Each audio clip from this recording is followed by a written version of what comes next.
There are 122,000 people in the U.S. alone waiting for a life-saving organ transplant right now. Another person is added every 12 minutes. As you listen to this speech, some are on the brink of death. With your help, their lives could be saved. Organ donors are in short supply.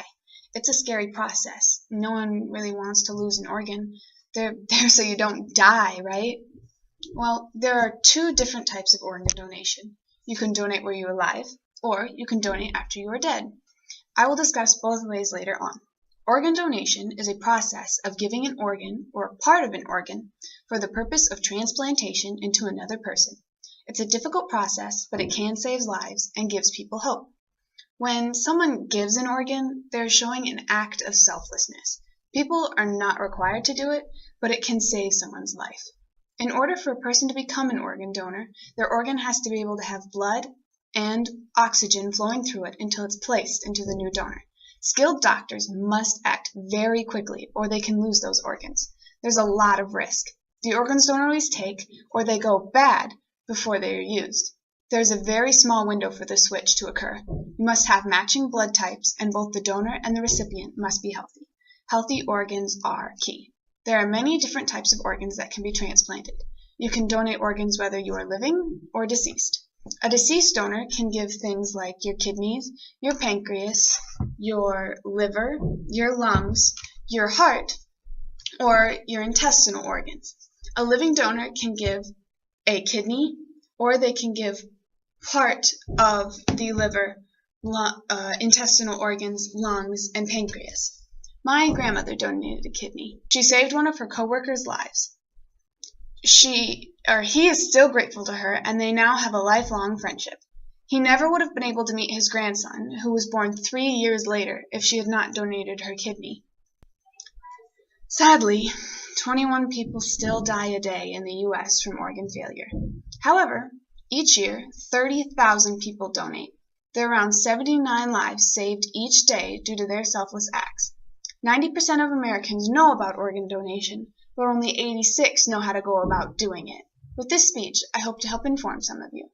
It is relatively easy to become an organ donor. When you get your driver's license, there'll be a question you can check about if you want to be an organ donor or not. This will go into effect when you die. You can also register with your state. It gives hospitals the right to harvest your organs after you are dead. Sounds pretty scary, right? Well, it's not. You won't feel anything, you won't be really using those organs anymore, and you'll just get to save lives. When becoming a living donor, you can go get a blood test. Organs take better if the blood type matches the recipient's.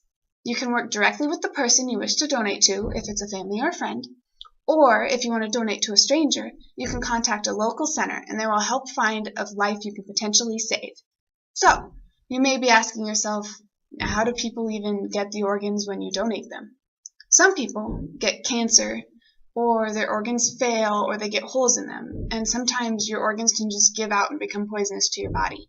The OPTN, or UNOS transplant list, is the first step for most when they need a new organ. There are very few donors in the world, so people have to wait a long time to receive one. In order to be placed on a list, you must get a physician's referral. You must then contact a transplant hospital. Depending on the person and type of transplant they need, they should research the hospital so they know they have proper medical equipment, matches, and insurance coverage. After you find your hospital, you should schedule an evaluation. The hospital must check to see if you are healthy enough to receive the new organ and what match you will be looking for. If the patient is a good candidate, they will be added to the list and wait for their organ. Many people die on the list, but you could help fix that.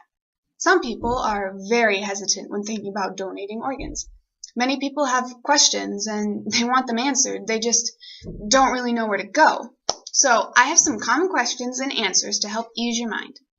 If you become an organ donor, will it cause problems in the future? Well, not necessarily. Organs can generate, or you can live without them in your body. You can donate your whole kidney and be fine because you have 2 of them. You just have to watch what you eat and exercise regularly. Medication that you take can also be regulated.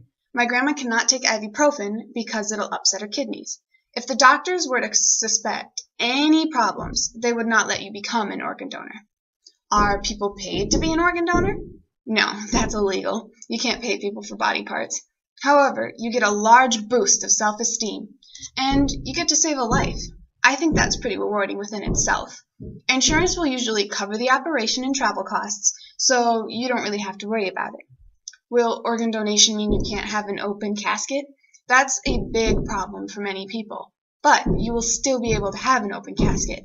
Most organs donated are internal, and the incisions are very minimal.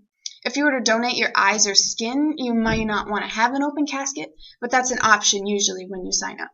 Donor cards have no effect on how you're treated in the hospital. You'll still get top medical care in a very dangerous situation. So, one of the main cons for becoming a living organ donor is the risks of difficulty with surgery. The pro may not seem greater than the con. However, saving a life not only saves that person, but it will also save their family. You can find many success stories on the internet, and I'm going to share some with you. You may need some Kleenex by the end. 17-year-old Mackenzie Robital was in a dangerous car accident. She was life-flighted to UMass, and she was fully incapacitated for the rest of her life.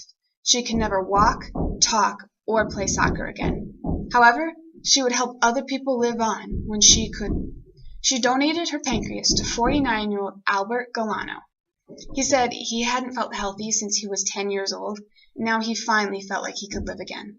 Mackenzie's heart, lung, liver, and kidneys were also donated. She saved 7 lives. Mackenzie's mother saw all the good her daughter's organs had caused. She decided to become an advocate for organ donation. The Kolbe Foundation is a foundation to raise awareness for organ donation. It's named after an infant named Colby. Colby was being babysat one night, and the babysitter let him drown in the bathtub. He died soon after. As sad as it was that poor baby boy had to lose his life, he was able to save others. He successfully transplanted his heart, liver, and kidneys to different people of different ages in need of them. The families of both the recipient and their donors wrote letters back and forth, and they became the best of friends. One of the family's sons, who had received Colby's heart, had a strong connection with Colby's mother. It was a very heartfelt story to read. Colby's family started the foundation in 1995 to help other families and create close bonds. I know organ donation sounds scary, but I hope I have helped convince you to become a donor, whether you are deceased or living.